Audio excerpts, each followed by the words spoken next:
Então, nós temos a honra, então, de estar aqui presente com a Tânia, que ela vai nos falar de um tema que é muito pouco discutido e muito prevalente na pediatria, né?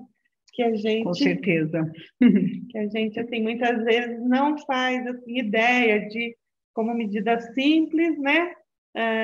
De conversar com a mãe, conversar com o paciente, ver os costumes, os hábitos daquele paciente, descobrir que aquele paciente, então, aquela criança que tosse tanto, que tem tanto sintoma respiratório, ela está passando por algumas situações que acabam levando às aspirações, que são muitas vezes silenciosas, a gente não percebe que a criança está aspirando, e, na verdade, a consequência de toda a sintomatologia que ela vem apresentando é por conta dessas aspirações. Então, como descobrir isso, como desconfiar disso? A Tânia, então, tem uma vasta experiência, né? Estudou muito esse assunto. Sofrida. E ela vai falar com a gente. Então, nós estamos aqui com a doutora Tânia Quintela, que ela é pneumopediatra, né? Pediatra pela Unicamp, pneumopediatra, especialista pela Sociedade de Pneumologia Pediátrica, né? E docente, né, da Pontifícia Universidade Católica de Campinas. Mais algum título, Tânia? Doutora. E aqui, ó, colega da Silvia, aqui na diretoria do Departamento de Pediatria então, da a palavra é sua, Tânia. Sociedade de Medicina e Cirurgia. Pode começar, então. Então, bom, boa noite. Eu desejo boas-vindas a todos. Não é? Tá tão esquisito voltar para o presencial, né, gente? E tem muito mais gente vendo em casa do que aqui. E a gente espera fazer, assim, em 40, 50 minutos, uma revisão, né, de síndrome aspirativa. Por quê? Porque as síndromes aspirativas, né, são um grupo de doenças onde a aspiração é a etiologia, né, onde o trato respiratório ele vai receber material estranho, né, a sua anatomofisiologia, e a gente tem, na pediatria, a gente tem sempre uma ideia que é uma ideia meio tímida, né, como disse a Silvia, não é do significado disso. A aspiração, gente, é que nem a desidratação, sabe? Ela é muito mais frequente do que a gente imagina, e a gente só se dá conta, né, na hora que você trata e a coisa melhora assim, não é absurdamente, né? A melhora de uma forma assim inesperada, né? E também a aspiração, ela nos leva para fui eu que passei, né? Fui eu que passei? Não está funcionando isso? Ah, bom. Então, por isso que o título dessa aula é Aspiração Silenciosa, o quanto a gente deixa de diagnosticar, né? Que eu peguei de um artigo, né? De um artigo de língua inglesa, em que eles falavam aspiração silenciosa, não é? O quanto nós estamos perdendo, né? Em inglês, né? Era dessa forma eu adaptei. E vocês vejam que em 2020 eu já dei essa aula para o Departamento de Pneumologia da Sociedade de Pediatria de São Paulo, da SPSP.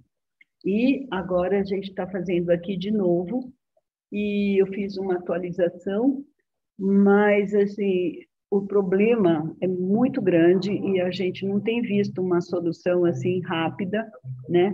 A não ser fazer esse tipo de reunião e tentar chamar os pediatras. Por quê?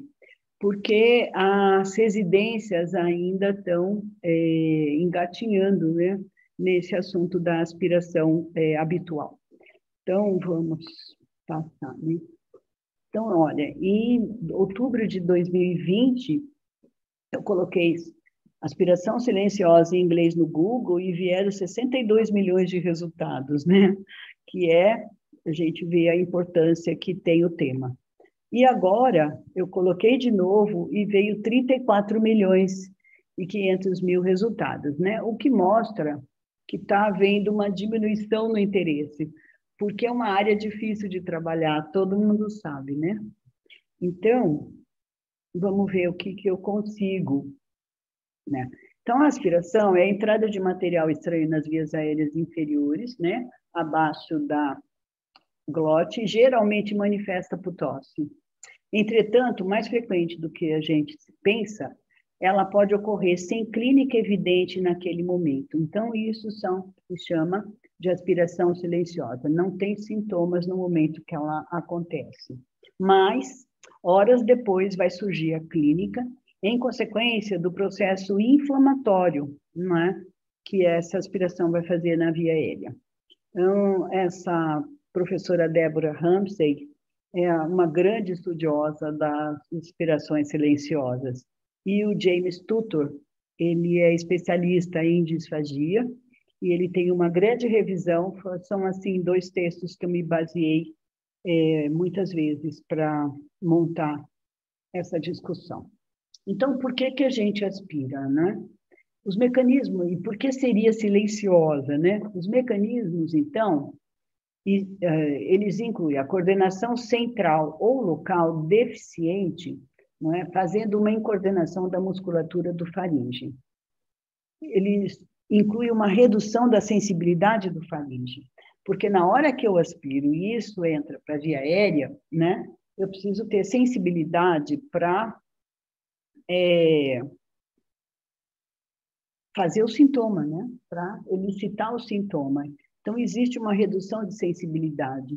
E existe também, né, uma incapacidade ou uma deficiência, né, no reflexo de tosse.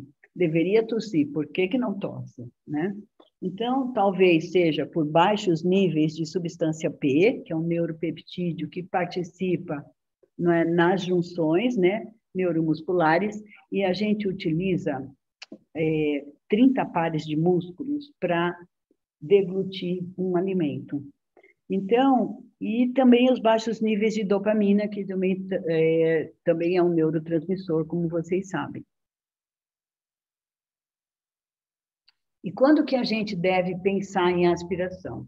Vocês devem pensar em aspiração, gente, quando aquela doença respiratória não melhora ou não para de recorrer, né? Você trata uma vez, daí um mês e meio, a criatura lá de novo, às vezes com o mesmo quadro, né? Com outro otite, ou tossindo de novo, ou com aquele peito cheio, roncando, tá? Você trata, você dá spray de salbutamol, você faz um corticóide inalatório e a criatura continua, né? Continua recorrendo. Então, uma doença respiratória recalcitrante, sabe? Você vê o nome daquele paciente na agenda, você já fala, ai, meu Deus, ele de novo. E atinge vias aéreas superiores e inferiores, porque a gente tem uma via de 2 mãos, né, entre a via aérea superior e a inferior. E uma coisa, desmame precoce, porque uma grande causa de aspiração silenciosa são as crianças com distúrbio de deglutição. E essas crianças, elas já mostram isso muitas vezes ao nascer, né, com dificuldade na pega, né? Elas têm deficiência de orbicular dos lábios, de fazer, né, a sucção, elas mexem a língua errado, então elas já podem. O grupo do desmame precoce é um candidato, não é grupo de risco, porque ele já está falando que ele tem um problema na deglutição. E distúrbio de sono associado, por quê? Porque as crianças que têm disfagia, elas fazem uma aerofagia muito exagerada. Então, o bebê, né, o lactente jovem, até 8 meses, 10 meses, ele deglute bastante ar junto com a mamada e ele arrota. Mas no arroto não sai tudo. E ele vai, então, acordar de madrugada com um desconforto muito grande. E a gente, infelizmente, tem ensinado as mães a resolver esse desconforto amamentando de novo na madrugada. O que não é adequado, porque se ele já está cheio, né, com uma distensão que está incomodando, que fez ele acordar por aerofagia exagerada, não é? Então, a solução, obviamente, não é amamentar de novo.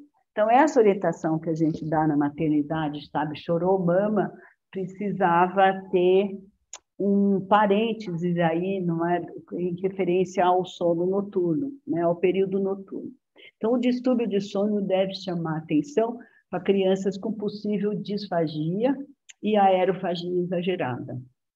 A criança neuropata é óbvio, né, porque você precisa uma coordenação motora fina, sofisticadíssima, né, para deglutir. Eu falei já que são 30 pares de músculos, né? Então imagine a inervação para que isso aconteça de forma harmônica, e a criança é sindrômica, e você precisa afastar outras etiologias, né? Quer dizer, se tem a PLV, ela pode até ter uma aspiração concomitante, né? Além de ter uma PLV, ela pode mamar a sua fórmula de aminoácido no meio da madrugada e aspirar também. A gente já vai ver isso, mas tem que lembrar das outras causas de doença recorrente, né? E aí estão os fatores de risco, então, para aspiração, né? A gente tem a idade, a imaturidade da coordenação, respirar, deglutir, falar, né? A idade é óbvio, os lactentes e os velhinhos, né? Os idosos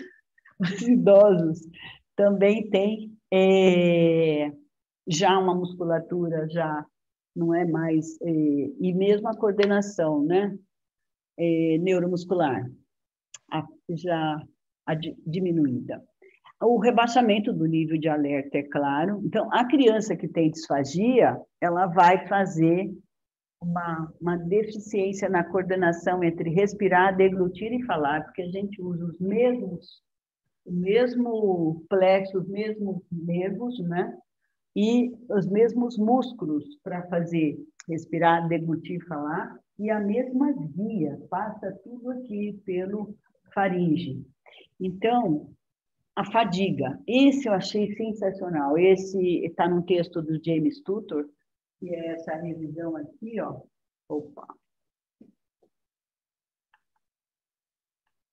Ué, o Pond tá voltando, não está voltando? Hã? Pois é, estou pondo no esquerdo. Ah, tá aqui. É que foi um monte para frente.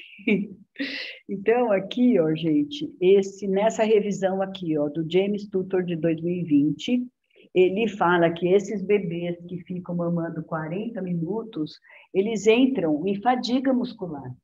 E começa aí a ter distúrbio da deglutição, não é? As válvulas que protegem a laringe de aspiração, elas começam a funcionar mal, não é? Por fadiga. Então, esse negócio de deixar bebê dormir no peito, não pode deixar mamar 40 minutos, não. Compra uma chupeta. Eu tenho uma briga com o pessoal do aleitamento materno exclusivo por conta da chupeta, mas tem, assim, bastante trabalho mostrando que numa mãe motivada que está amamentando, a chupeta não prejudica em absolutamente nada. Inclusive, tem autores com trabalhos, revisões grandes publicadas, que ela pode até proteger da morte súbita. Então, não é para fazer o peito de chupeta, porque vai entrar em fadiga, vai acabar entrando leite na via aérea. A função muscular prejudicada, como na síndrome com hipotonia, né, e na encefalopatia não progressiva, né, que a gente chama erradamente de paralisia cerebral, doença respiratória com taquidispneia e tosse, porque, que nem eu falei, a musculatura é a mesma para falar e para respirar e para engolir, e os nervos que controlam isso também são os mesmos. Então, a gente precisa ter cuidado. A mãe fala assim, porque ela estava com muita tosse e, de repente, piorou e apareceu febre, sabe? Provavelmente, essa criança aspirou. Microaspirou, né? Mas a senhora notou, ficou roxa, teve uma crise de tosse? Não. Mas ela, sabe, em vez de melhorar, ela acabou piorando. Então, uma IVAS que se prolonga, que tem uma piorada né? Deve chamar atenção para a aspiração.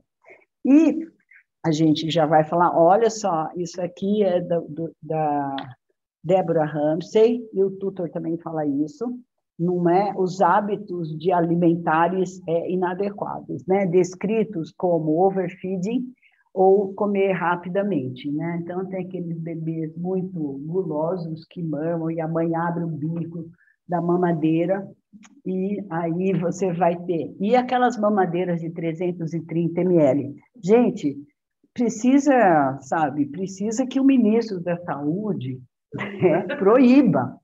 Está proibido, 330 ml eu não consigo pôr de líquido no meu estômago. Como é que vai pôr no bebê? Depois fala que ele está com refluxo. É lógico que ele está com refluxo, não cabe, né? E principalmente na hora de dormir. Né? A mãe brasileira acha que leite é sonorífero, né? E eu falo para as mães assim, olha, remédio para dormir chama Rivotril, né? Mas não vai dar para dormir. Não chama leite, né? Não chama leite. E a posição, né? A posição de alimentar, né, as crianças, e aqui já entram também as crianças maiores, que pegam aquelas garrafinhas de squeeze e fica vendo TV, ou sei lá o quê, deitadas no chão, tomando garrafinha squeeze. Isso é muito bom para aspirar também, né? A postura enquanto mama, enquanto come.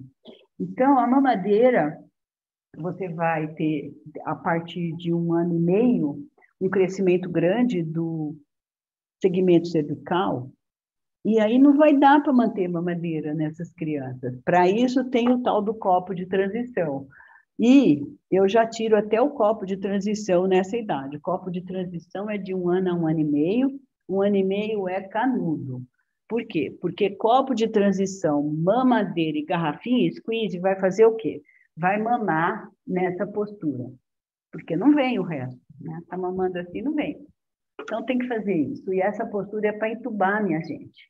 E a gente entuba nessa postura, porque abre a via aérea, abre e retifica a via aérea. Então, é uma maravilha para aspirar, e aspirar silenciosamente. As gotículas vão deslizando e não elicitam o reflexo da tosse, entendeu?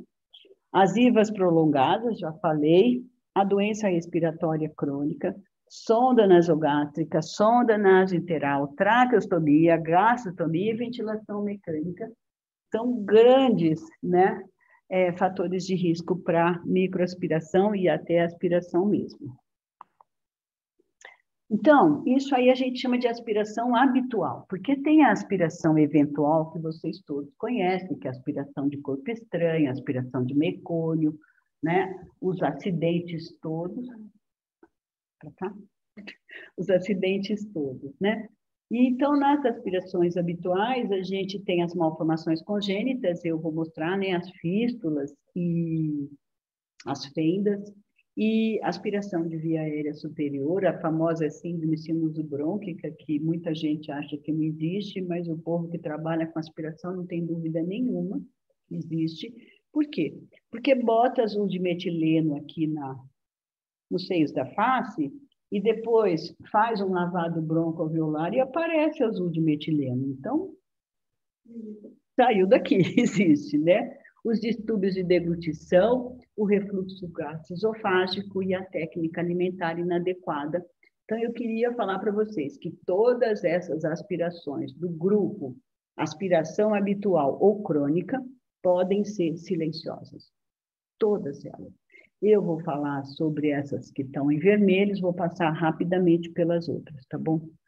Quem que vai me falar do tempo? Então, olha só, malformações congênitas. A incidência de aspiração é desconhecida, como no grupo dos neuropatas.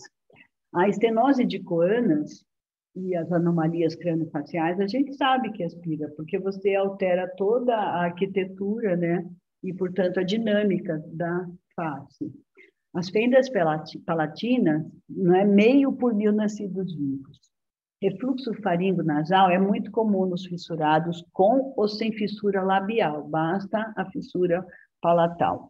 E nos disfágicos também a gente tem esse refluxo faringonasal. Eu me lembro muito bem que quando eu estava fazendo a tese de refluxo, e muito colega encaminhando criança para pesquisar refluxo, foi lá no consultório uma bebê de 6 para 7 meses, a mãe falando que fazia 2 meses que ela estava tossindo. E por isso a pediatra encaminhou, pensando num possível refluxo. E essa bebê chamava Maria, faz muitos anos isso. Os pais entraram no consultório e começaram a discutir. A mãe dizia assim, mas você não trouxe os cotonetes? E o pai, pô, esqueci em cima da mesa, mas e agora? Eu falei, não, gente, cotonete a gente até arruma. Por que vocês precisam de cotonete? Ah, porque depois que ela mama, sempre tem um catarrinho branco no nariz que precisa limpar. Eu falei, bom, então acabou a consulta, porque essa é a causa da tosse crônica, né? Faz esse refluxo faringonasal, depois isso volta e vem a tosse, né, para eliminar. Paralisia de corda vocal, eu tenho lá um menininho que a gente não consegue tirar a traqueostomia dele. 10%, ela corresponde a 10% das lesões congênitas de laringe, a dele não foi congênita, foi adquirida, porque ele foi prematuro, neuropata e tal. O cleft laringotraqueal, isso aí a gente vai falar, porque mais de 50% é associados à atresia de esôfago, mas quando você tem o cleft laríngeo isolado, nossa, é difícil o pediatra lembrar disso, né? Mas essas crianças vão fazer doença respiratória recorrente. Atresia de esôfago, que é de 1 para 2 a 4 mil nascidos vivos, 88% associado com fístula traqueoesofágica, e tem a fístula em H isolada, que é muito rara, 5% só dos nascidos vivos, mas eu tenho um caso em que eu apanhei e desconfiei, pedi exame, não apareciam os exames, e, bom, no fim foi o pessoal da USP que fez o diagnóstico. E a sequência de Pierre-Robin, que também não é tão comum, e você pode ter aspiração. Esse é o cleft laríngeo isolado, gente, ou fenda laríngea, né? Então, vocês estão vendo aqui em cima, ó, esse aqui é dificílimo de fazer o diagnóstico, porque ele é muito pequeno e ele fica ali no meio das aritenoides. Então, quando você pede uma fibronasolaringoscopia ou uma laringoscopia sob anestesia, você tem que avisar para o otorrino o que você quer, né? Olha, minha suspeita é cleft, porque ele é muito pequenininho. Esse aqui já é mais fácil, né? Esse aqui também. Então, vocês têm uma grande comunicação entre a laringe e o esôfago, né? E, logicamente, vai aspirar. O que é o deglutograma? Então, aqui no cleft laríngeo, você não vê pelo lado do esôfago, é pelo lado da traqueia, da laringe. Então, tem que ser a fibronaso. Eu já vi alguma coisa, mas depois eu me comprometo a achar isso, Silvia, se daria para ver. A síndrome sinusobrônquica, então, vocês estão vendo, tem vários autores, né? E sem contar toda a literatura sobre discinesia ciliar e fibrose cística, né, gente? Que essas crianças que têm pansinusite e elas vivem, né, com problema de via aérea inferior também. Então, acho que não tem muita dúvida, não, sobre a síndrome sinusobrônquica. E a aspiração por disfagia, então, que é, olha só o que diz o James Tucker na sua revisão, a disfagia e os sintomas de aspiração pulmonar que acompanham são frequentemente não reconhecidos pelos pediatras e cuidadores como causa da doença respiratória crônica. Por exemplo, né, sibilância recorrente, pneumonias de repetição, tosse crônica, estridor, otite recorrente e os eventos que antes a gente chamava de eventos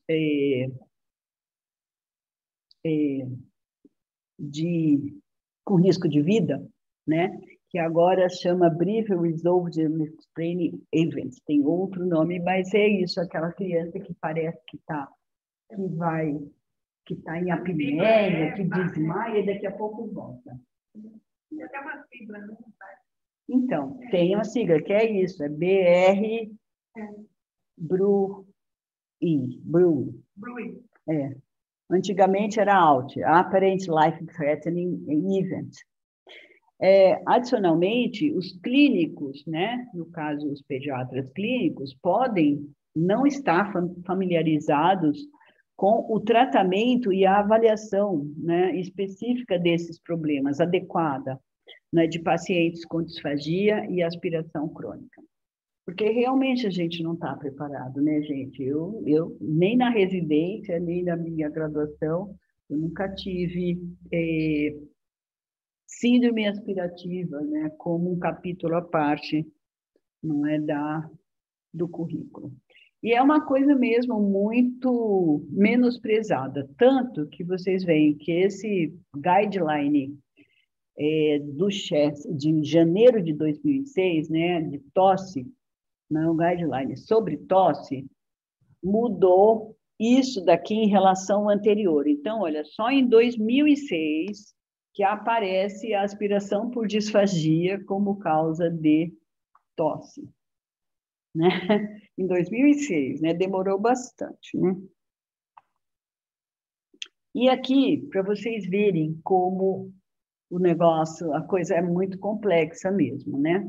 Então, vocês têm aqui, né, a cavidade oral, né? E aí vai descendo, né? Aqui vocês têm a amígdala, não é? Tá aqui, não, a amígdala está aqui. E aí, né, essa área, que é o hipofaringe, que é uma área de promiscuidade, onde vai passar ar, onde eu vou expirar falando, tem a caixa de voz no laringe, e onde vai também passar comida. Então, essa área aqui é que vai permitir que a gente acabe aspirando, né? Que as crianças acabem aspirando. E aqui, para vocês verem a inervação, como é uma inervação bastante rica, né? Porque a função é uma função muito sofisticada aí. Então, assim, falar rápido, hein? Eu não vou falar de biomecânica da deglutição, porque eu não sou um especialista nisso. Então, a gente tem uma fase oral, né, que a comida, que no bebê a gente não tem, é só a sucção mesmo, né? Mas na criança maior, ela vai mastigar, ela vai umedecer o alimento e tal, e depois vai botar esse alimento para baixo, né, para o faringe. Para esse alimento passar na faringe, tem que fechar todas as válvulas aéreas. Então, tem que fechar o acesso para as tubas de Eustáquio, né? Tem que fechar o acesso para a laringe, né? A epiglote, e tem que fechar o acesso para a cavidade nasal. Então, a gente tem o esfíncter palato-grosso que vai fazer isso, né? Então, essa fase, ela dura 1 segundo, mas ela é uma fase crítica e é, por exemplo, onde os neuropatas aspiram mais, porque eles não conseguem fechar todo mundo ao mesmo tempo. E a fase esofágica, então, a gente tem a peristase primária, que é quando você deglute, e a secundária, que é depois do refluxo fisiológico, você tem de novo outra onda peristáltica. Então, esse processo é um processo complexo, controlado pelo centro da deglutição, envolve 5 pares de nervos cranianos, na verdade, mais um par, que é o 11º, e a ação de 30 músculos numa sequência muito rápida, uma sequência de segundos, para você engolir um gole de leite, um gole de água, é uma sequência muito, muito rápida, né? E então as falhas podem acontecer com facilidade. Então, aqui está a sequência, a primeira coisa que tem, né, de proteção é o reflexo de oclusão velofaringe, que é para não aspirar para o nasofaringe. Mas que falha quando a criança vomita, né? Quando a criança vomita, ela pode vomitar pelo nariz, né? É porque esse reflexo falhou, né? Ela foi muito rápido, né?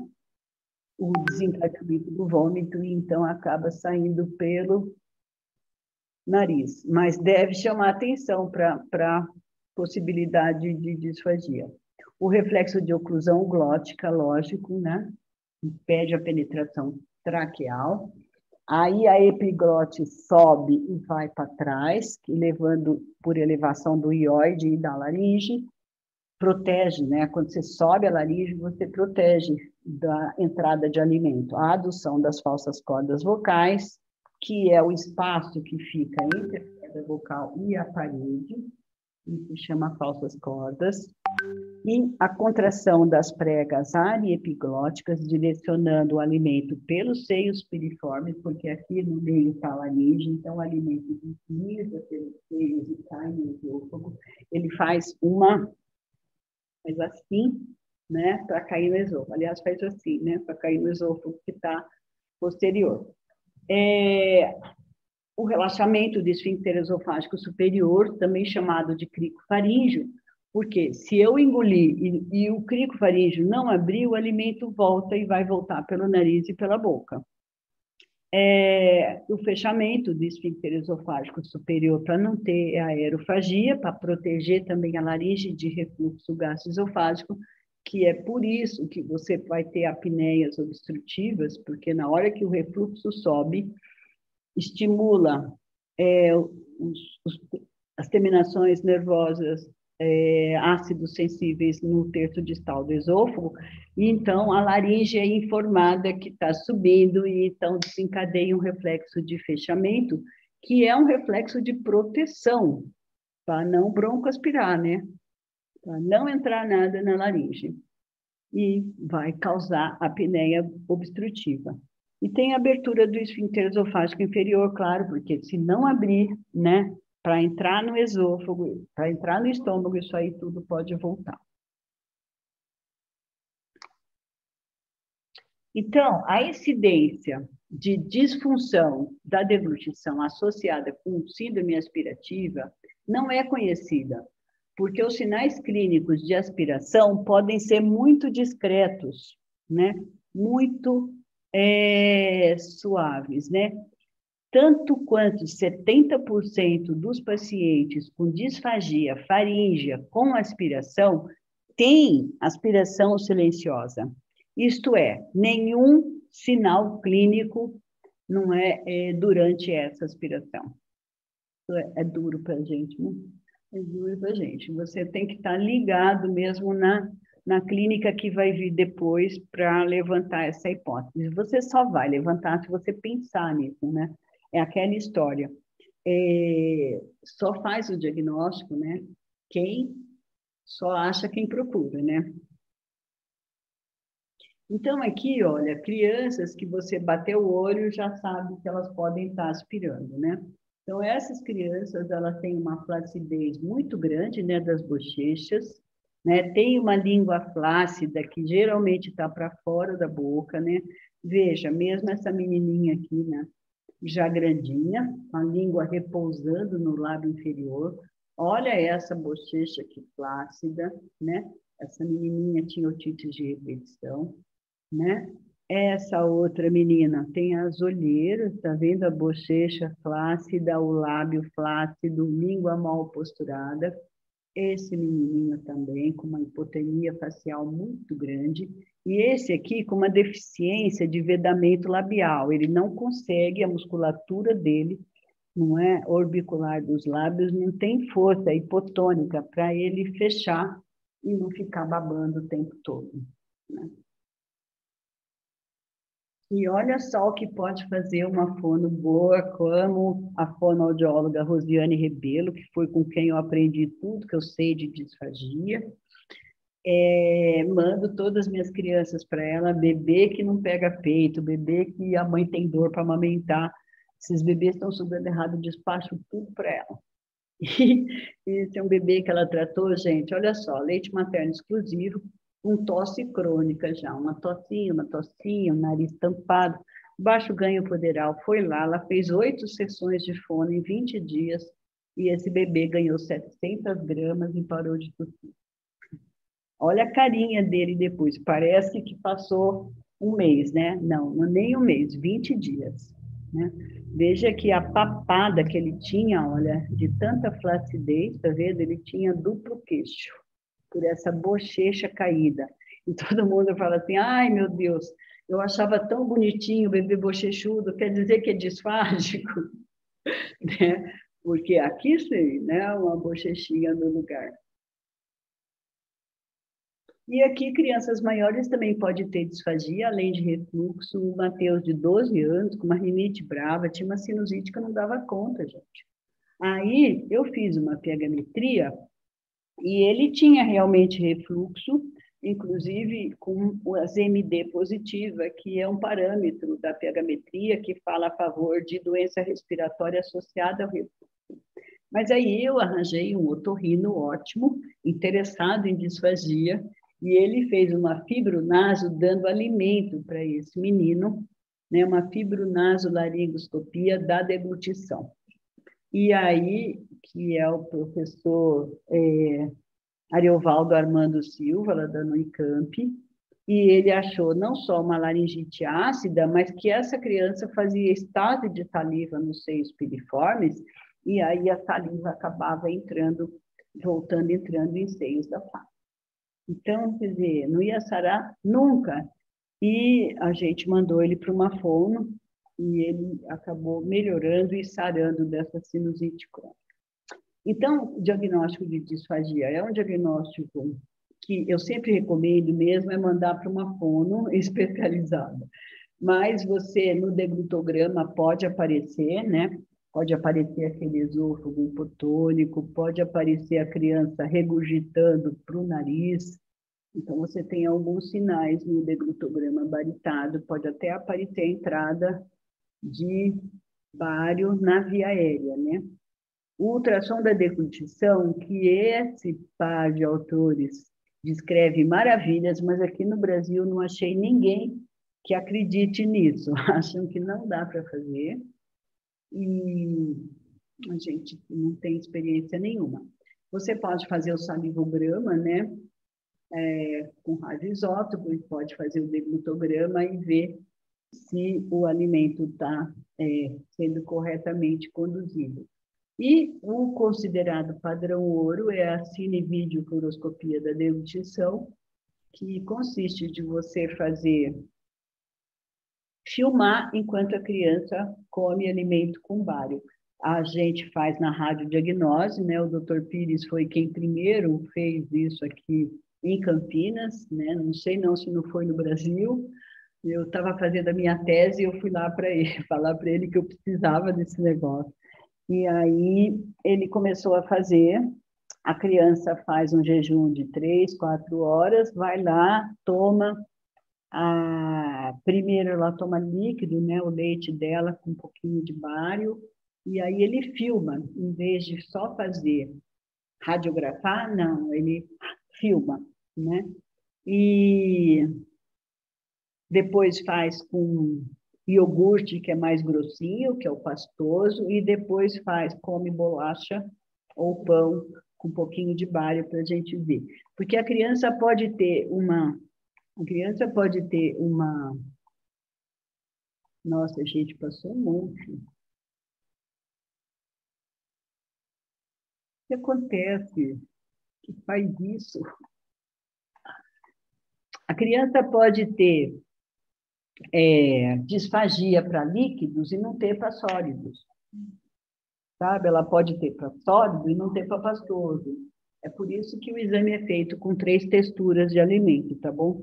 E a pH-metria esofágica de 2 canais, que pode te mostrar, né? Se tem refluxo lá em cima e não tem aqui embaixo. Então, se os refluxos daqui de baixo todos acabam chegando lá em cima, você pode colocar uma sonda com um eletrodo bem alto, segundo eletrodo, e verificar essa extensão, se o próprio refluxo pode induzir também uma disfagia por mecanismo retrógrado.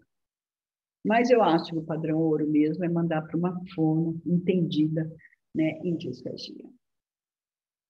Bom, o refluxo. O refluxo aspira, gente, mas aspira muito pouco. Eu calculo mais de 90% dos sinais respiratórios, dos sintomas respiratórios causados por refluxo gastroesofágico são causados por mecanismo reflexo. Porque quando sobe o conteúdo gástrico acidificado, né, com o ácido do estômago, ele estimula os receptores vagais que estão no terço distal do esôfago, e esses receptores, então, vão lá para a área e volta como resposta motora, né, na laringe, na glândula salivar, da cialorreia, no brônquio, dando broncoespasmo, entendeu? Então, acho que, assim, 90% é por mecanismo reflexo. Agora, se esse refluxo atingir, né, o faringe e a criança aspirar, então você vai ter também os sintomas que vão ser mais severos, tá bom?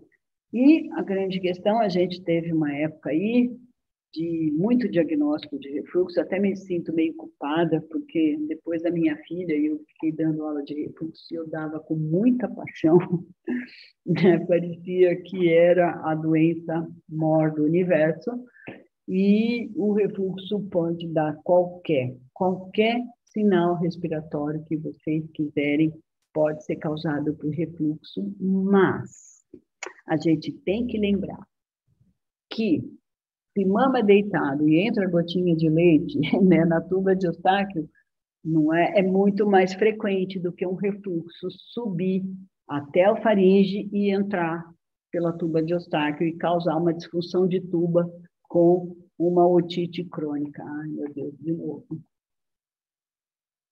O negócio aqui não é bom, não, viu?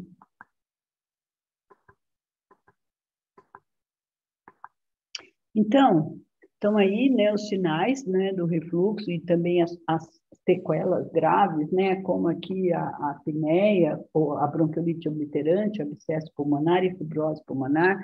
Bronquiolite obliterante eu vi.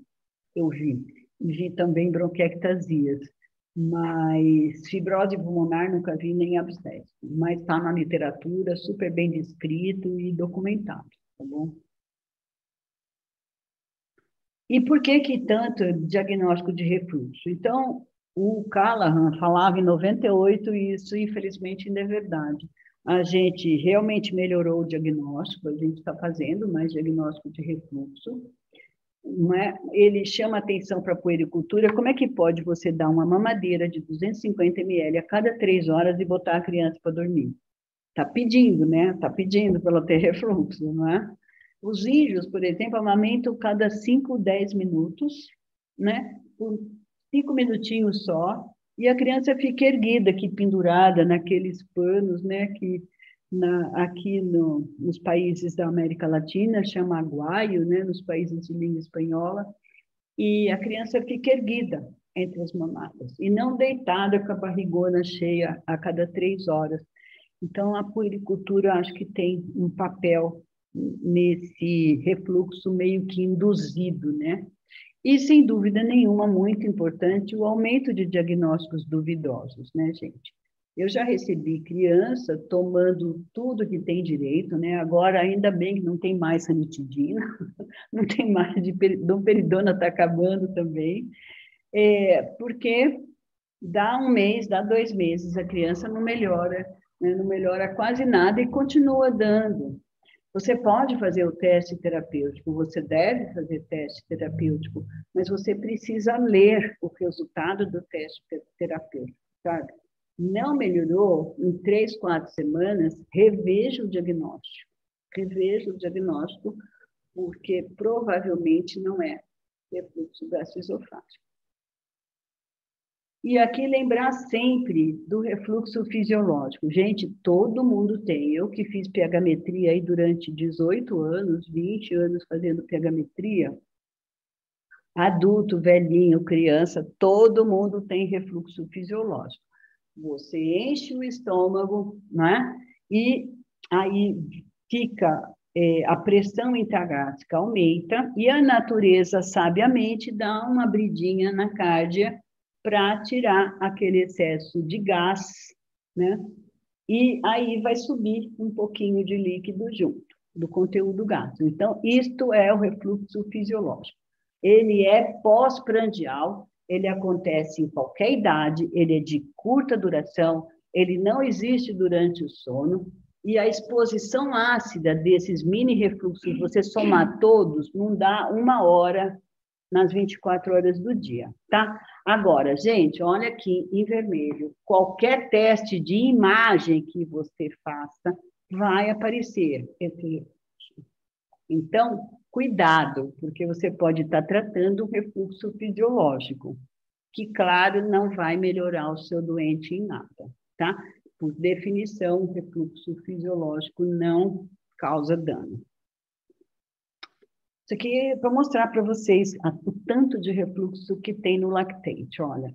Então, isso aí é no primeiro ano de vida, foi o Van den Plas que fez lá na Bélgica, e foi muito interessante, ele entrou num programa tipo Fantástico, que tem lá, e falou 40 segundos sobre a importância do refluxo gastroesofágico na síndrome da morte súbita. Era um programa sobre morte súbita.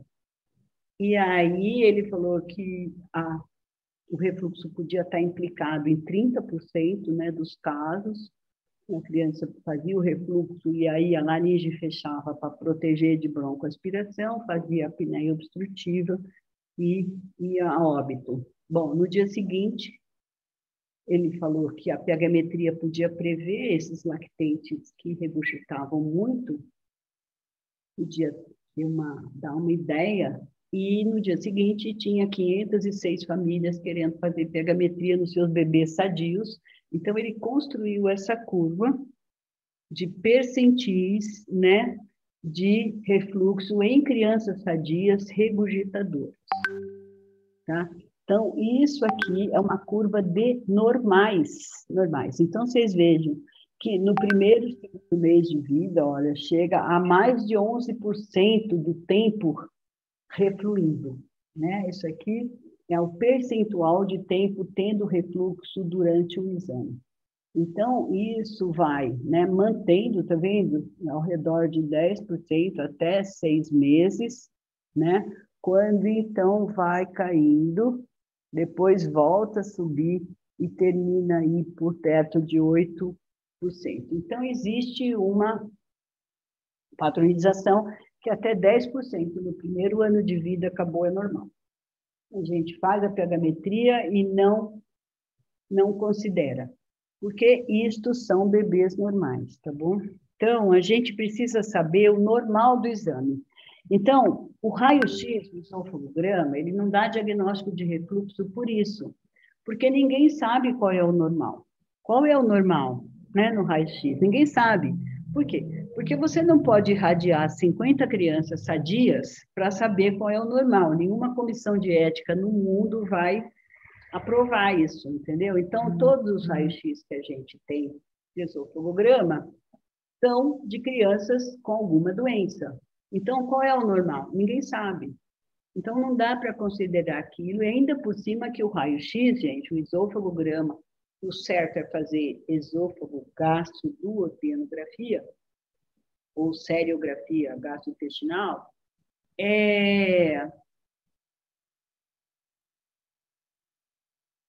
ninguém sabe qual é o normal, entendeu? Ninguém sabe. E você faz no período pós-prandial, você dá uma mamadeira de bário para a criança tomar. Ou você dá um copo de leite com bário para o adulto. Na radiodiagnose, eles dão com groselha, né, para a criança tomar. Então, é um exame pós-prandial, porque você faz uma refeição de prova, tá? Então, aquele refluxo que você está vendo ali pode ser totalmente fisiológico, tá?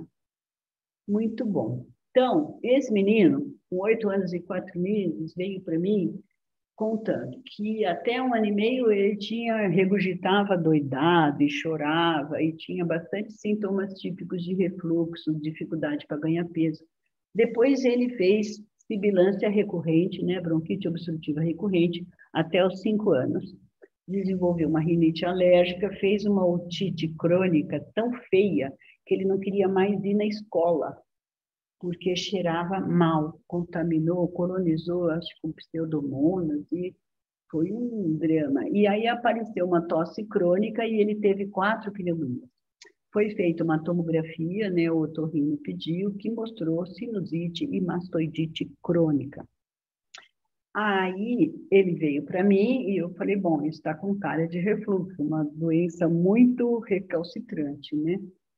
Então fizemos a pegametria e ele tinha mesmo, né, 118 refluxo, como normal é por volta de 50, 60, e o tempo que esses refluxos duravam em relação ao tempo total do exame, de 15,7%, é inclusive sugestivo de tratamento cirúrgico, isso aqui.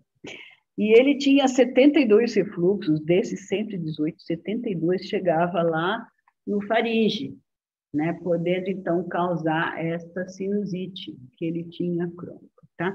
Isso é raro, mas é bom a gente lembrar, né? Agora, a tosse crônica dele ficou perfeitamente explicada, porque todas as vezes que ele tossiu durante o exame, ele estava tendo refluxo, tinha uma coincidência de 100%. O score deu 142, né, o normal menos 50, e ele tinha também esse parâmetro, né, a ZMD de 4,3, que fala se o refluxo está associado com a doença respiratória do paciente. Então, ele foi operado, ficou ótimo. Tá, hoje ele é um moço de 20 e tantos anos e tem uma doença reumática, espondilite anquilosante, está tomando aí esses medicamentos novos, né, os imunobiológicos. Então, por que o refluxo dá tanto sintoma respiratório, né? Porque a gente tem uma origem biológica comum, olha só, gente, isso aqui é o intestino anterior do feto, na 4ª semana de gestação, aí aparece o broto respiratório, ó. Logo em seguida, o septo esôfago traqueal aparece, separando para frente, não é? O broto pulmonar e para trás o esôfago. Então, a inervação é a mesma, né? Então, a inervação é a mesma, né? E é por isso que você vai ter todos esses reflexos, né? Ai, Jesus, de novo.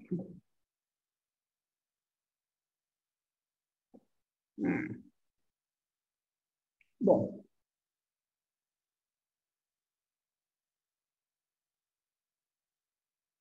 Não, a gente tem muitos casos aqui. Mas o que é importante no refluxo, eu acho que é você saber a limitação dos exames, né? E não se basear no exame apenas, mas na clínica da criança e na resposta dela aos tratamentos. Então, por exemplo, tosse crônica. Tosse crônica, gente, a asma é muito mais frequente do que refluxo, tá?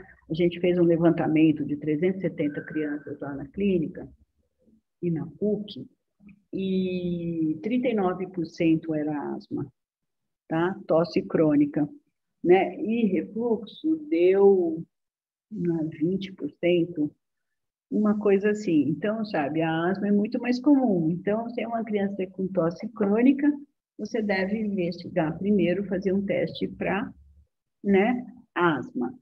E lembrar dessa limitação dos exames. Os exames realizados no período pós-prandial não distinguem, né, não separa refluxo fisiológico de patológico, tá? O raio-x e a cintilografia, portanto, não tem padronização nos normais, por causa da radiação, né? Então, só o ultrassom e a pegametria foram padronizados em doentes e normais, né? Então, você sabe qual é o normal, né? Tranquilamente. O raio-x e a cintilografia, eles têm uma especificidade abaixo de 90, quer dizer, a capacidade de detectar os normais, né? De dar negativo quando a pessoa não tem. É menos do que 90, então não serve para controle do tratamento. Eu não vou fazer um raio-x para saber se sarou. Não vou fazer cintilografia para saber se sarou, porque a pós-prandial vai dar positivo e você vai ficar embananado do mesmo jeito, tá bom? A pegametria, ela vai separar claramente o que é refluxo fisiológico, porque vai acontecer até 2 horas depois da refeição, né? E vai separar os patológicos para você com uma sensibilidade acima de 90. Então, em doença respiratória, que é chamada manifestação atípica de refluxo, né, as doenças respiratórias, né, pulmonares ou otorrinolaringológicas, a pH-metria é o método mais indicado para você confirmar. A endoscopia digestiva alta e a pH-metria devem ser sempre solicitadas antes de operar alguém, né, gente? Para vocês não operarem asma, não operarem coisas fibrose cística, como a gente já viu. E lembrar sempre que um teste terapêutico negativo praticamente exclui refluxo. Você fez o tratamento bonitinho, postural, deu remedinho, proibiu de mamar de noite, não sei o quê, não melhorou, é melhor você pensar em outro diagnóstico. Por quê? Porque só 10% das crianças com refluxo não vão responder nadinha ao tratamento clínico. Só 10% que serão cirúrgicos. Entendeu? Então, é mais fácil você pensar em outro diagnóstico. Vamos lá. Então, olha, a Manuela teve um desmame precoce por disfagia, que não foi diagnosticado lá na época que ela apresentou. A mãe tinha fissura mamilar, baixo ganho poderal, e aí ela usou fórmula de proteína íntegra com 20 dias de vida e a gente acha que ela desenvolveu a PLV. Ela tinha engasgos e vômitos frequentes e tosse durante a alimentação. A tosse e a dispneia eram perenes, com crises de cianose e peito cheio desde os 2 meses de idade. Internou 3 vezes na enfermaria, 2 na UTI, vários raios-x, todos com hipersuclação e reforço perilar direito. Fiz tudo quanto é exame, gente. Teste do suor, pesquisa de IgE específica para alérgenos, raio-x, esôfago, estômago, duodeno, pH-metria de 24 horas e teve 2 fluoroscopias da deglutição normais. A avaliação da fono foi de disfagia orofaríngeo com possível aspiração, recebeu fórmula de aminoácido engrossada, antibióticos, nebulização de broncodilatador, corticóide inalatório, prednisolona, teste terapêutico para refluxo, que foi eu que fiz. Eu falei, olha, não acredito, essa pH-metria está normal. Mas eu fiz, porque todo mundo falou, não, mas tá bom, fizemos e não adiantou nada. Na última internação na UTI, foi feita uma broncoscopia, que mostrou a fístula traqueoesofágica em H, próxima da carina. Então, sabe, foi duro, gente, foi duro, eu até chorei. Aí opera, né? Cirurgia, né? Ah, tá. Mas ele fica gravada, Silvia. Depois você tira, Regina, depois você tira um print que fica melhor. Na gravação. E no raio-x contratado? Vê? Não apareceu. E foi feito no Pires, que é um raio-x super caprichado. Super caprichado. E não apareceu, sabe? Nossa, menina, que desastre. E as videofluoroscopias, 2. Quer dizer, a gente pensou nisso, mas não conseguimos diagnosticar. Não, e o pior, que o pessoal da USP ainda fez um relatório dizendo assim, da broncoscopia. E próximo a Carina se visualiza uma ampla. Ai, Jesus. Então, você precisa provar a relação causal, entendeu? Eu tratei refluxo, ela não melhorou nada. E se ela tivesse um refluxo, não era ele a causa, porque ela não melhorou. Ela podia ter as 2 coisas, né? Então, você tem as endoscopias, que você vai provar, né, que está havendo um dano, né? As biópsias, a fibronasolaringoscopia, que você vai poder ver o dano do refluxo na via aérea, associação temporal na pH-metria, pesquisa de pepsida na secreção do ouvido, já pensou? Mas tem muito trabalho sobre isso. Pesquisa de macrófago com lipídio, né, em lavado broncoalveolar. Cintigrafia de aspiração, porque você mostra que saiu o radioisótopo do estômago e entrou na árvore brônquica, acabou, né? Mas disso aí, o melhor de tudo, eu acho que é o teste terapêutico, não é exame nenhum, né? Sempre falo que o melhor exame é o médico, né? O melhor exame é o médico. Aí tá esse menininho, gente, que bonitinho, fazendo a pegametria, olha, todo sorridente. O pediatra tem muito preconceito, né, de pedir pegametria. Mas olha só, nem tchum, viu? Me chama Miguel. E, no fim das contas, a biópsia dele, ele tem um refluxo, né, que não é muito grande, né, até que 11,4, para criança não é grande, né? A gente considera normal até 7%, né? Eu botei ele no tratamento clínico, mas quando eu pedi endoscopia e biópsia, veio uma esofagite eosinofílica. Então, cuidado, né? Cuidado que as coisas não são simples. E esse é o TEL. O TEL eu preciso contar esse caso, é um caso de tosse crônica, noturna, matinal e aos esforços. Então, eu falei, nossa, asma. Isso aí a definição é a caracterização da tosse da asma, né? Mas ele tinha muito catarro em via aérea e pulmão desde os 5 meses de vida, ele já estava, né, com quase 2 aninhos, foi a um monte de pediatras, alergologistas, otorrinos, tinha um prick teste positivo para pó e ácaro, e pelo de cão e pólen. E a mãe, isso que me impressionou, ela trouxe um caderno, gente, um caderno universitário, onde ela anotou tudo, 36 consultas com diagnóstico, tratamento em nome do médico. O ouvido vazou 14 vezes, a última tinha sido há 15 dias. Colocou tubos de ventilação pela segunda vez, fez a adenoidectomia. Olha só que calvário, né? Antibiótico até 3 cursos por mês, que ela trouxe lá no caderno dela marcados, antihistamínicos, corticóide oral, muita nebulização. E estava ficando cansado. Betametasona com desclorfeniramina, né, que é o COID-D. E, enfim, raio-x com sinais de hiperinsuflação e eu fiz o diagnóstico de asma. Eu falei, olha, pode ter outra coisa, mas ele tem asma também. Aí fez um raio-x ED, que foi negativo. E essa criança nunca ficou mais do que 7 dias assintomático. Gente, ele tem 23 meses de idade. Olha o calvário dessa mulher. E antecedentes familiares, uma prima com dermatite atópica e asma, e no exame físico ele estava super bem, uma criança muito bem cuidada, tinha uma rinite alérgica evidente, com palidez de corneto, membrana timpânica pacificada, ronco pulmonar que pumba, fiz o salbutamol, sumiu. Então, esse ronco é um sibilo disfarçado de ronco, né? Porque sumiu. E iniciei o tratamento de rinite, de asma atópica para otite, pedi para perder peso, tirar a chupeta predispõe à otite.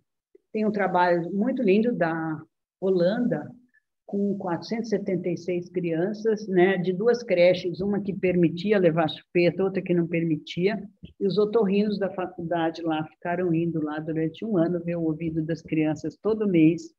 Na creche que permitia chupeta, a otite recidivava, em 90% dos casos.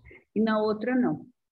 Antes tinha uma otite, tinha outra depois, mas assim, não tinha essa recidiva, essa taxa alta de recidiva. Então, eles recomendam tirar a chupeta na primeira otite. Aí eu resolvi fazer uma piegametria dele, que veio com refluxo, né, de 10%, né, portanto, bem acima dos 7%, que era o ponto de corte, e uma associação temporal com tosse, além das EMD. Gente, foi a única coisa que curou a tosse desse menino.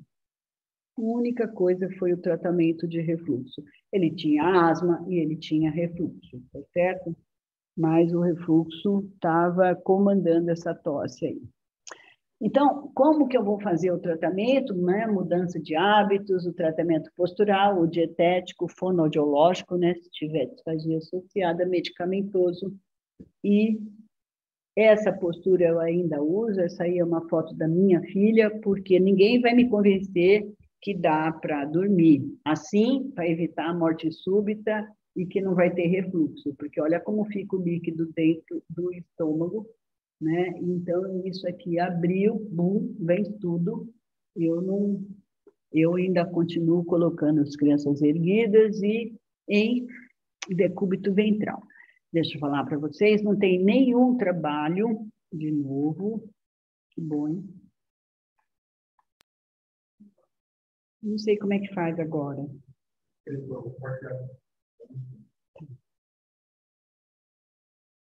Não tem nenhum trabalho mostrando que dormir erguido com suspensório antirrefluxo a 30 graus, que é quando você ergue alguma coisa metade do seu comprimento. Então, se o berço tem 1,40, precisa erguer o lugar onde a criança vai dormir.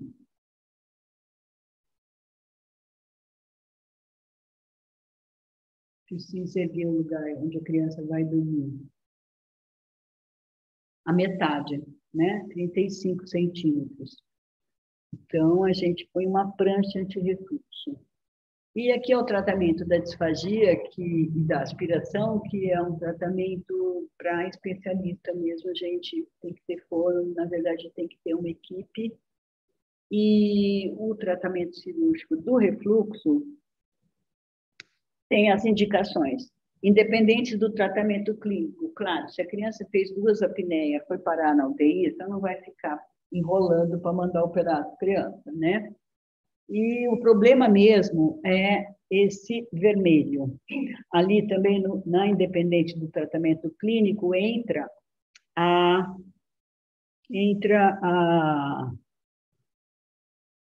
esofagite refratária. Você trata, faz outra endoscopia, a esofagite está lá, é bom você tomar uma providência antes que tenha uma estenose de esôfago, que o tratamento cirúrgico é absolutamente insatisfatório. O problema mesmo é esse grupo, né, de doença que não melhora com tratamento clínico ou que fica dependente do tratamento clínico, toda vez que você para o negócio volta. Então, isso aqui precisa ser conversado entre a família, o pediatra e o cirurgião para decidir, né, o que é melhor. E o profilático é nos neuropatas, né, que precisam colocar a gastrostomia, gente. Isso é uma foto da minha filha, que tinha doença respiratória recalcitrante e uma aspiração silenciosa total. Total. Ela não engasgava, ela não tossia, ela não tinha nada, ela tinha um broncoespasmo perene e depois pneumonia de repetição. Então, em um belo dia, eu me deparei com esse trabalho. E os pesquisadores lá na universidade, no hospital, encontraram que as crianças que tinham uma história familiar de atopia podiam ter um risco significativamente maior de sibilância persistente e até de asma mais tarde na infância, quando elas eram alimentadas na cama na hora de dormir. Então, esse é um trabalho americano, está publicado no Pediatrics, né? E é de 2002, gente, tem bastante tempo. O que ele fez? Esse homem estava acompanhando 448 crianças, filhas de pais atópicos, para estudar bebê estiador. Era isso que ele estava fazendo. E, de repente, ele percebeu que aqueles que mamavam para dormir sibilavam muito mais do que as crianças que não mamavam para dormir. Então, ele separou, ele construiu as curvas e mostrou que a chance de asma vai aumentando a cada mamadeira que toma. Está aqui, olha, o número de vezes que foram amamentadas para dormir e a ocorrência de sibilância durante os 5 primeiros anos de vida. Então, tem uma relação significativa entre o número de mamadeiras. E aí veio essa criança no meu consultório, a Camila, com 4 anos e 8 meses, dizendo que estava tossindo desde 2 anos e 6 meses. E que a tosse era mais noturna, tinha tido 8 infecções de ouvido, com otite crônica, colocou tubos de ventilação, sinusite crônica na tomografia, e tinha tido 14 pneumonias. E a primeira pneumonia foi que desencadeou todo esse quadro. A criança nunca teve nada até 2 anos e 4 meses. Tá? Então, foi encaminhada para um pneumologista, gente muito competente, fez os rastros, tinha um rastro para coma, tu negativo, teste do suor 3 vezes negativo, Foi feita a avaliação de imunidade humoral, de imunidade celular, fibronasolaringoscopia, pegametria de 24 horas, tomografia computadorizada, broncoscopia, anticorpos antimicoplasma, clamídia, adenovírus, tudo negativo. Aí ele fez a hipótese de asma e deu 8 meses de formoterol fluticasona para essa criança sem resposta. E aí ela me foi encaminhada para ver se eu tinha uma ideia, não é? E como a gente pensa aspirativamente, né? Eu falei, olha, como tudo começou com a primeira pneumonia, com 2 anos e meio, a senhora vai me contar como foi essa pneumonia. E aí a mãe contou que a criança ficou muito arrastada e que depois ela começou, não comia nada, então ela começou a dar 2 mamadeiras dormindo para essa criança. Uma às 9 da noite, às 11 da noite, quando ela, a mãe, ia dormir, e o pai, quando saía para trabalhar às 5h30 da manhã, dava outra. Tá? A gente tirou essa mamadeira e essa criança nunca mais teve nada. Eu encontrei com a mãe 1 ano depois no hospital. O pai estava fazendo uma litotripsia e ela me contou, ai, doutora Camila, nem gripe não pega.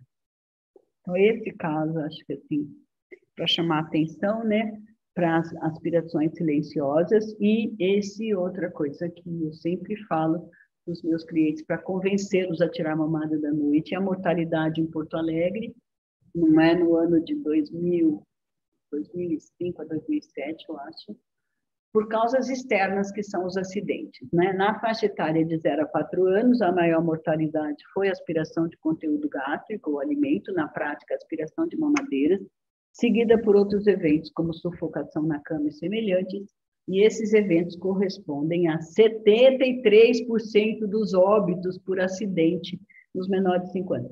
Isso aqui, gente, devia aparecer no Fantástico, sabe? Devia sair nos jornais, sabe? Precisa parar com esse negócio de dar mamar a noite inteira para as crianças. E o ritmo circadiano ninguém lembra. Eu vou pedir agora para o Guilherme soltar o áudio. Esse menino chama Yuri, não é? E a mãe me deu esse depoimento lá no Hospital Mário Covas. Solta o áudio para a gente, Guilherme.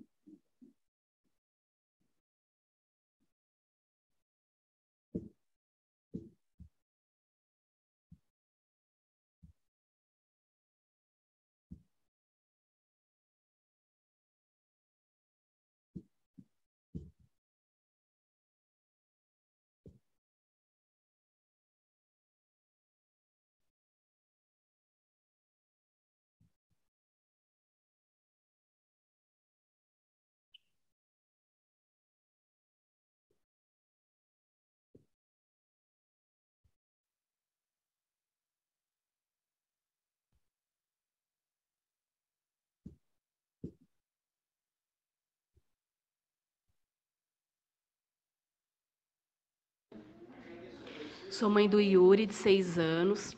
Gostaria de dar o meu depoimento para ajudar outras mães. O Tá meu filho mamou fechado, mamadeira até mais ou menos 5 anos de idade. Tinha várias e várias pneumonias que não tinha explicação, pulmão sempre encharcado. Passei pelo pneumologista, passei por outros médicos, fez exame do coração, porque acreditava que era algum problema no coração que deixava alguma veia, estava encharcando esse pulmão. Até que em uma das internações, uma médica do hospital viu ele mamando e explicou para mim que ele já não tinha mais idade para mamar, ainda mais deitado, a posição que ele estava, encharcava os pulmões e que era para que eu parasse com isso, para que eu visse o resultado. A partir desse dia foi a última internação, nunca mais ele voltou, já vai para mais de 1 ano que nunca mais teve nenhum tipo de internação. E é fato e é comprovado de que a mamadeira estava atrapalhando ele.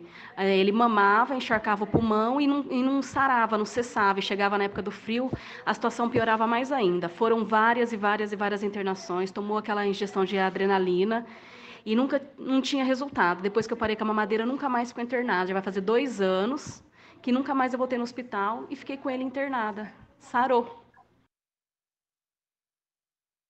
Sarou. Nem pode voltar a apresentação?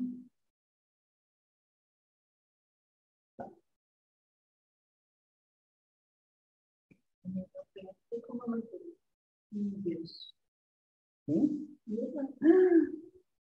Meu Deus do céu. Cada mamadeira tem 4.000 gotas aproximadamente. São 4.000 chances, né?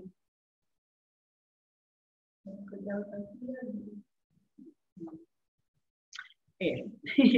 Bom, então vocês viram que caso impressionante, ele foi de fato internado mais de 10 vezes lá no Hospital Mário Covas. E aí, em 2010, a gente juntou, né, casos de refluxo com pH-metrias positivas e pH-metrias normais, que tinham os mesmos sintomas respiratórios, e apresentou no congresso da Solonep, que é a Sociedade Latino-Americana de Pneumologia. Então, vocês vejam, né, 150 pH-metrias positivas, a idade média das crianças eram 42 meses e meio, e nas pH-metrias normais, 22 meses. Então, são crianças mais jovens, né? O sexo masculino predominou, e a atopia foi 58% no grupo das pH-metrias e 48% no outro grupo. Agora, o que é impressionante, gente, é que vocês vejam que os sinais respiratórios são os mesmos do refluxo, tá? O refluxo com seus mecanismos reflexos, né? E a microaspiração por técnica alimentar inadequada, que era o caso dessas 101 crianças que tinham pH-metria normal, portanto, o refluxo não era o problema delas. Então, bebê chiador, né? Tosse crônica foi o sintoma mais comum nos dois grupos, bebê chiador veio em seguida. E se você somar todos os grupos de sibilância, né? Bebê, pré-escolar e asma, vai dar a mesma coisa, né? 50% e 55% das crianças naquele grupo tinham sibilância. Otites de repetição também o mesmo número, começa a ficar diferente a partir de sinusite, pneumonia de repetição, as crises de apneia, que refluxo dá um pouco mais, tá bom? Então, a gente precisa melhorar a nossa puericultura, sabe? Para evitar esse tipo de problema. Então, esse menino veio de Porto Alegre, porque a asma dele não controlava lá em Porto Alegre, e o pneumo dele, que é excelente, é um professor, eu conheço, estava tratando ele desde os 5 anos, ele já estava com 8 anos e não controlava a asma, tinha crises toda semana, todo mês, desculpa. E foi feita uma investigação completa, só não foi feito de cinesia ciliar e pH-metria, né? Ele usou tudo que tinha para asma, não é? Em doses baixas, depois altas, foi associado ao Monte Lukács, fez imunoterapia, tratamento de refluxo, profilaxia ambiental, tudo fracassou. Então, o professor achou que devia ser algum alérgeno no ar da cidade e pediu que a família mudasse de cidade. Então, eles vieram para Campinas, mas ele chegou aqui e continuou tendo crises cada 3, 4 semanas. Aí eu fiz uma pH-metria, que foi normal. No mês de agosto, ele me chegou no pronto-socorro lá da PUC, eu estava de plantão, em insuficiência respiratória aguda, chegou roxo, saturando, sabe, 80, e eu fiz um resgate com 5 puffs de salbutamol e beclometasona a cada 15, 20 minutos, num total de 90 puffs, e hipatrópio fazia, ciclo sim, ciclo não, fazia hipatrópio também, 5 puffs, corticoide, hidratação e tudo que vocês podem imaginar a gente fez.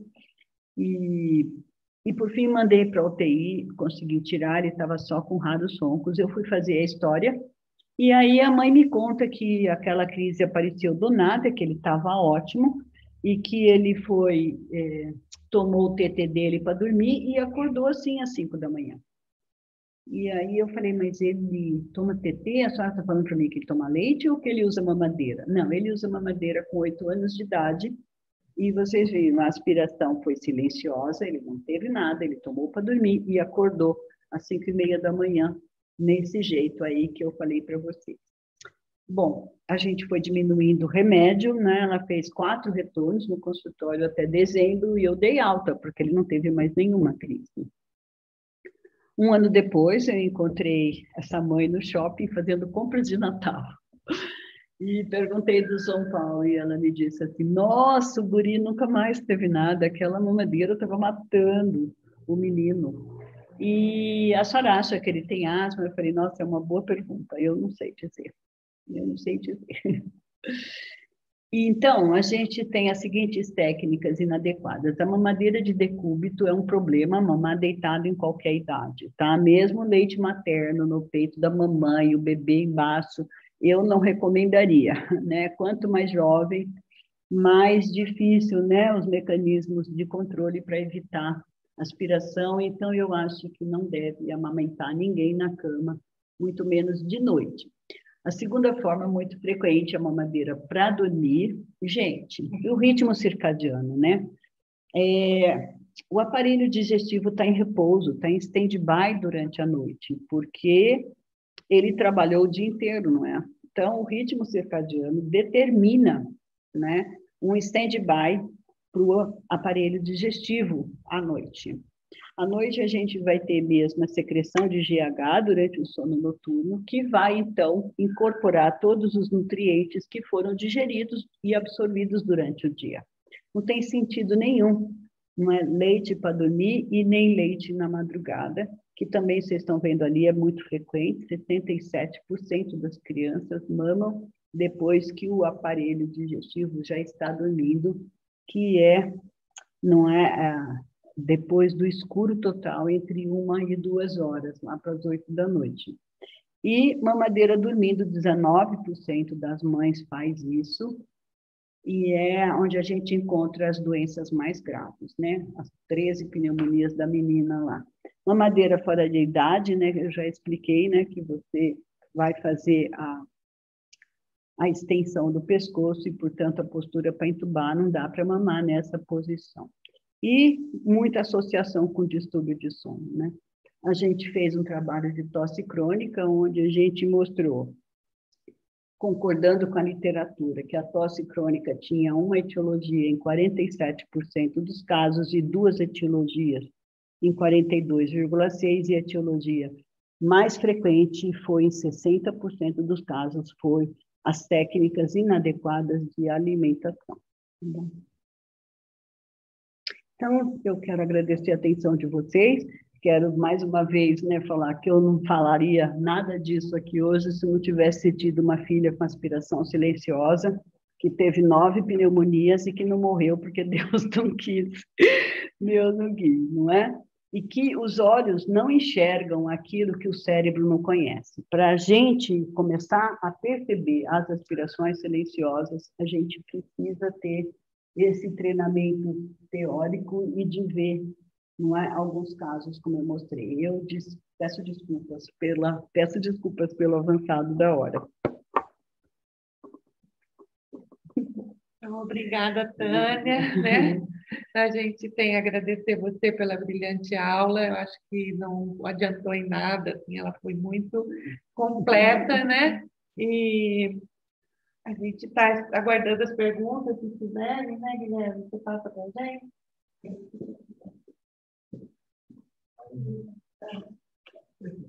Outra coisa que eu queria falar, o Guilherme vai colocar o link no chat, é uma lista de presença, tá? E para vocês tiverem o certificado, tá? Vocês preencham esse link, por favor.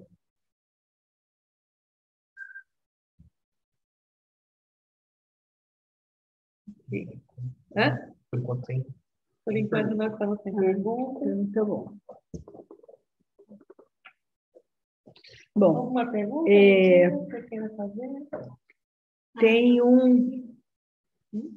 um PDF sobre isso que eu fiz para a SPSP, que está no site da SPSP para os pediatras que forem sócios, que se chama Aspirações durante as Mamadas, tá bom? Está no site da SPSP. Então, as pessoas estão agradecendo, dando parabéns, Tânia. Eu acho que pode deixar seu e-mail para alguma pessoa. Acho que estava na última estava o e-mail, TQ de Tânia Quintela e Tatela de Tânia Quintela, de novo. gmail.com. TQ, Tatela? Tudo junto. Tudo junto. Tá, TQ, Tatela, com 2 L. Isso. Adela com 2 L's, Isso, @gmail.com. Tá As bom. perguntas podem ser enviadas por lá, as dúvidas que vocês tiverem. A Tânia está à disposição, a gente só tem a agradecer, então, a vocês que estão aqui comigo. E tem várias perguntas começaram agora. Vamos lá, Tânia. Pode responder. Não tendo a pH-metria disponível, Tamar, como eu sempre digo, é o teste terapêutico, né? O melhor exame é o médico. O melhor controle é o médico, né? Então, teste terapêutico, tá bom? Porque quando é refluxo, a resposta é brilhante, entendeu? Que nem ali na minha filha, né? 9 pneumonias, né? Fez a cirurgia, porque no caso dela era cirúrgico, e nunca mais teve nada. É uma moça linda, de 32 anos, né? Que está aí trabalhando e perseguindo, né? A felicidade. E eu acho que é isso mesmo, teste terapêutico, tá bom? E você usa deixa eu ajudar. Você, as medicações agora, o que você tem usado? Porque a gente sabe que está faltando ranitidina, a doperidona é controversa, né? Os antiácidos também são controversos. Eu tenho usado bastante o sucralfato. Tá. Porque o sucralfato, ele é um citoprotetor, né? Ele tem um efeito band-aid. Então, na hora que o refluxo sobe e deixa a mucosa tudo, né, prejudicada, ele vai expor proteína, vai ficar tudo vermelho, né? E vai expor as proteínas, né, da mucosa esofágica. Então, você dá o sucralfato, a gente dá 3 ou 4 vezes ao dia, né? E ele tem um efeito band-aid. Então, ele vai se conectar na mucosa onde tem proteína exposta e vai ficar ali por 4 horas aproximadamente. Então, pode ter à vontade refluxo, que ali o esôfago está protegido. Então, a gente dá no intervalo, né, das refeições. E eu tenho paciente que a mãe disse para mim, chama Samuel, o menino, eu trato ele de refluxo há muito tempo, agora até indiquei cirurgia, porque eu não consigo parar o tratamento dele. A gente faz omeprazol ou pantoprazol, né? E aí ele começa com muito sintoma e ele tem muita tosse e tem muito broncoespasmo, então não consigo parar também o salmeterol e a fluticasona. E aí a mãe fala assim para mim, o que eu nunca vou parar de comprar é o Sucrafil, minha mãe fala, que é o nome comercial. Porque, nossa, como ele passa bem com esse remédio, melhor do que comer omeprazol, né? Uma vez tratado, você mantém por quanto tempo, quando tem um resultado positivo? Então, eu mantenho sempre no mínimo 90 dias, ou conforme a idade da criança, né? Uma criança pequena, né, de 1 aninho, entre 1 e 2 anos, a gente sabe que ela tem uma grande chance de cura, né, de maturação da junção esôfago-gástrica e de curar-se até os 2 anos. Depois, uma criança entre 2 e 4 anos, a gente sabe que ela tem só 5% de possibilidade de cura. Mas o tratamento, você pode diminuir a intensidade, né, do refluxo, e você, então, pode manter, não é, sem apelar para a cirurgia, né, para o tratamento cirúrgico, esperando esses 5% que vai curar até os 4 anos. Depois dos 4 anos, o refluxo vai ficar ou insuportável e você vai ter que operar mesmo, ou então você vai ter um refluxo pequeno que você controla com tratamento clínico, e essas crianças acabam querendo operar na adolescência, sabe? Vem para mim e fala assim, não aguento mais fazer a dieta. Criança que não está em aleitamento materno, lactente, o que você... Você usa a fórmula Bom, graças a Deus que agora tem a fórmula com proteína hidrolisada, né? Que é o Sensitive AR, porque antigamente eu não usava. Eu não usava porque eu tenho pavor de APLV, e a APLV manifesta para o refluxo. Eu tive vários casos no consultório, né, que foi trocar a fórmula e acabou o refluxo da criança. Então, graças a Deus que a indústria finalmente lançou um hidrolisado. Hidrolisado com espessamento. Com espessante, isso. Sim, essa seria, assim, a ideal. Tá? Isso, o ideal, eu acho. Tá. Eu acho. Então, tá esse bom. negócio Mais alguma outra recomendação dietética que você faz para as crianças maiores? Minhas crianças dormem às 6h30, 7 horas. Alimentos condimentados, então, refrigerante. Bom, refrigerante está banido, né, da dieta. Está banido tudo que tem gás, refrigerante, aquela aguinha H2O2, tudo que tem gás tem que tirar, porque o gás vai flutuar, vai empurrar, né, o conteúdo de ácido. E os antibióticos, tem muito antibiótico, principalmente o clavulanato, né? Eu não uso, né? E o clavulanato, eu prefiro ficar falando, né, dos 90% de processos virais, tanto nas amidalites, nas otites e agora nas pneumonias, né? 85%. O clavulanato piora muito. Nossa, clavulanato é uma coisa horrorosa para dar vômito, diarreia. E nas crianças com refluxo é uma tragédia. Eu não dou. Eu não gosto mesmo.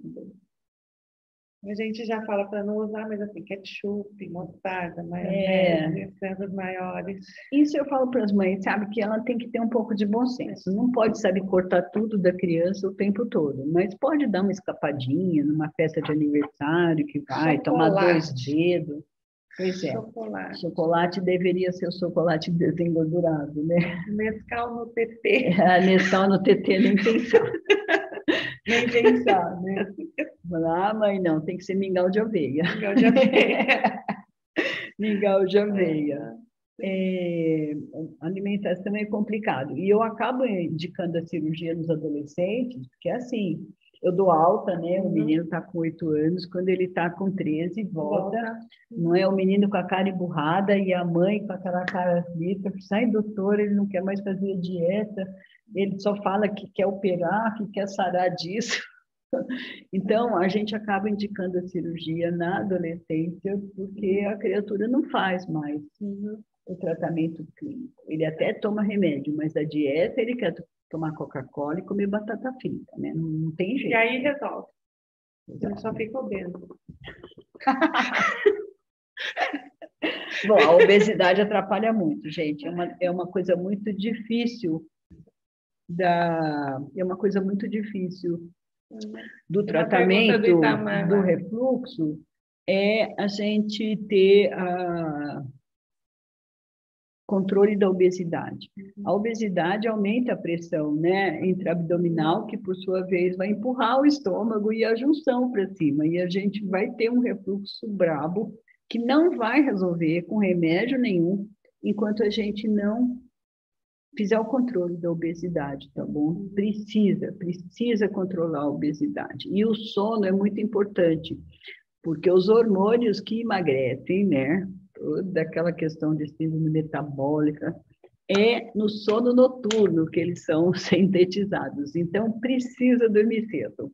Os gordinhos ficarão menos gordinhos dormindo cedo e mais inteligentes, porque o ômega 3 deposita no cérebro no sono noturno, para crescimento da inteligência e da memória. E respondendo à pergunta do Dr. Itamar, querido colega, a cintilografia, ela, não é que ela tem risco, porque a quantidade de radiação dela é muito menor que das radiografias, né? É muito, muito menor, é quase 50 vezes menor. Mas o que acontece é que a radiação, né? E as comissões de ética não querem saber, né? Você não pode fazer um trabalho e dar radiação para o grupo controle. Então, você não tem como ter o padrão de normal, saber qual é o padrão de normal, tá bom? Mas não tem, assim, grande risco, não. A cintilografia seria principalmente para você ver a broncoaspiração, a presença do radisótopo no pulmão. Não serve para mais nada, viu? Serve também para avaliar o esvaziamento gástrico. Uma criança que tem um esvaziamento gástrico diminuído, né, retardado, lentificado, ela deve fazer uma piloroplastia também. Além de fazer a cirurgia do refluxo, né, ela deve fazer a piloroplastia para acelerar o esvaziamento gástrico. Então, é recomendado fazer antes da cirurgia, né? Fazer endoscopia, endoscopia, pegametria e a cintilografia de esvaziamento gástrico. Tá? Seriam os exames. Então, acho que não temos mais perguntas. A gente podemos encerrar, então, né, Tânia? Então, boa noite a todos. Eu quero agradecer a Tânia, a vocês que estão aqui conosco, e espero que a gente nos encontremos novamente, assim, em breve, com outros temas e outras palestras também. Tá bom? Nós, da Sociedade de Medicina e Cirurgia, agradecemos. Esse departamento que está sendo, assim, muito injetado de vida depois da entrada da Silvia. Obrigada, agora a gente também tem a doutora Lilian Duarte, também fazendo parte aqui da coordenação. Boa noite a todos. Boa noite a todos. Tá, obrigada. Tá, então lembrando novamente que quem precisar do certificado, né, de presença nessa aula brilhante da Tânia, preencham o link, tá? Que está aí no chat, tá bom? Olha só, muito obrigada. Não apareceu a imagem. Ela foi a que eu mandei ver pelo YouTube. Prontinho. Essa câmera aqui ficou horrorosa, nunca mais.